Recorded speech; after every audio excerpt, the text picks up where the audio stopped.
Breaking news బంగాళాఖాతంలో తీవ్ర అల్పపీడనం బలహీనపడింది. దీనికి అనుబంధంగా సముద్ర మట్టానికి 1.5 కిలోమీటర్ల వరకు ఉపరితల ఆవర్తనం విస్తరించి ఉంది. దీని ప్రభావంతో దక్షిణ కోస్తా, రాయలసీమలో తేలికపాటి నుంచి మోస్తారు వర్షాలు కురుస్తాయి. ఇవాళ నెల్లూరు జిల్లాలో భారీ వర్షాలు కురిసే అవకాశం ఉంది. ఉత్తర కోస్తాలో 1-2 చోట్ల ఓ మోస్తారు వర్షాలు కురిసే అవకాశం ఉంది. ఉత్తరాంధ్ర తీరం వెంబడి గంటకు 45 నుంచి 55 కిలోమీటర్లు, గరిష్టంగా 65 కిలోమీటర్ల వేగంతో గాలులు వీస్తున్నాయి. దక్షిణ కోస్తా తీరంలో గంటకు 35 నుంచి 45 కిలోమీటర్లు, గరిష్టంగా 55 కిలోమీటర్ల వేగంతో గాలులు వీస్తున్నాయి.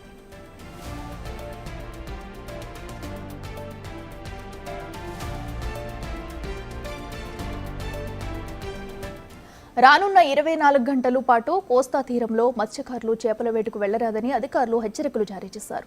రాష్ట్రంలోని అన్ని ప్రధాన పోర్టులలో 3వ నెంబర్ ప్రమాద హెచ్చరికలు కొనసాగుతున్నాయి. గత 24 గంటల్లో అత్యధికంగా పార్వతీపురం, కురుపంలలో 2 సెంటీమీటర్ల వర్షపాతం నమోదైంది. వర్షాల నేపథ్యంలో రైతులు తగు జాగ్రత్తలు తీసుకోవాలని అధికారులు సూచించారు. మరిన్ని వివరాలు మా ప్రతినిధి నాయుడు అందిస్తారు.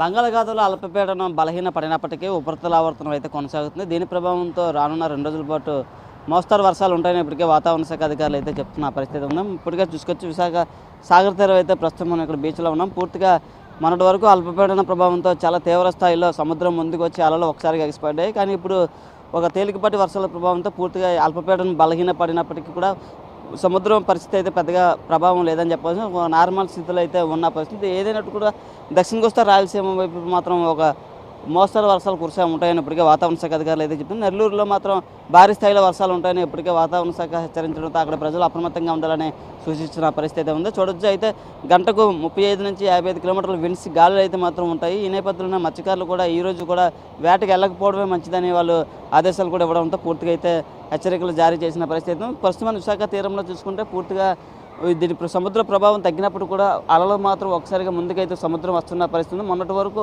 ఈ కోతకు భారీ స్థాయిలో అల్పపీడన ప్రభావంతో భారీ స్థాయిలో బీచ్ కోత అంతా గురైంది. ఈ నేపథ్యంలో ఈరోజు పరిస్థితి చూసుకుంటే కాస్త ఎండకాయడం, అలాగే వాతావరణం కొంచెం మారడంతో కొంచెం పరిస్థితులు అయితే బాగున్నాయని చెప్పి ఈ నేపథ్యంలో పూర్తిగా సముద్రం పెద్ద ఎత్తున కోతకైతే గురైన పరిస్థితి.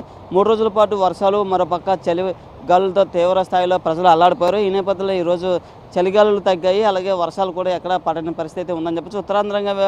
ఉత్తరాంధ్ర వ్యాప్తంగా చూసుకుంటే పూర్తిగా ఓ మోస్తారు వర్షాలు ఉంటాయని ఇప్పటికే వాతావరణ శాఖ అధికారులు చెప్పారు. మరి అటు దక్షిణ కోస్తా, రాయలసీమలు కూడా వర్షాలు ఉంటాయని ఇప్పటికే వాతావరణ శాఖ అధికారులు అయితే చెప్తారు. అయితే గత కొన్ని రోజులుగా పడుతున్న ఈ వర్షాలకు, అల్పపీడనాల ప్రభావంతో పూర్తిగా రైతులు పండించే పంట పూర్తిగా నీటపాలైంది. మాకు ప్రభుత్వమే ఆదుకోవాలని వాళ్ళు పెద్ద ఎత్తున అయితే డిమాండ్ చేస్తున్నారు. ఈ నేపథ్యంలో పూర్తిగా ఎంతో కష్టపడి పండించిన పంటకు ఇప్పుడు పూర్తిగా నీటపాలు అవడంతో మా పరిస్థితి ఏంటని వాళ్ళు ప్రశ్నిస్తున్న పరిస్థితి ఉంది. ఈ నేపథ్యంలో రాష్ట్ర ప్రభుత్వం కూడా ఈ రైతులను ఆదుకోవాలనే ఒక ఆలోచన అయితే ఉన్నట్టు కూడా తెలుస్తున్న పరిస్థితి. ఏదైనట్టు కూడా పూర్తిగా ఈ ఉపరితల ఆవర్తన ప్రభావం ఇంకొక 2 రోజుల పాటు ఉండే అవకాశం ఉందని ఇప్పటికే వాతావరణ శాఖ అధికారులు అయితే చెప్తున్నారు. కొన్ని చోట్ల కొన్ని మోస్తరు వర్షాలు కురిసిన పరిస్థితి ఉంది. ఉత్తరాంధ్ర వ్యాప్తంగా చూసుకుంటే విశాఖపట్నం, విజయనగరం, శ్రీకాకుళంలో ఒక మోస్తరు నుంచి తేలికపాటి వర్షాలు ఉంటాయని ఇప్పటికే వాతావరణ శాఖ అధికారులు అయితే చెప్తున్నారు. అయితే ఇది రానున్న 2 రోజుల పాటు ఇదే పరిస్థితి ఉంటుందని, ఈ అల్పపీడనం బలహీనపడినప్పటికీ కూడా కొంచెం మత్స్యకారులు అప్రమత్తంగా ఉండాలని అయితే చెప్తున్న పరిస్థితి అయితే ఉంది. వాళ్ళు కూడా మత్స్యకారులు కూడా ఒక పక్క చాలా ఇబ్బందులు పడుతున్నారు. ఎందుకంటే అల్పపీడనాలు, తుఫానాలు తమ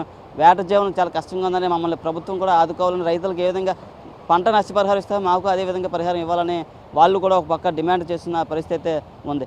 camera person Arun Naidu, Big TV.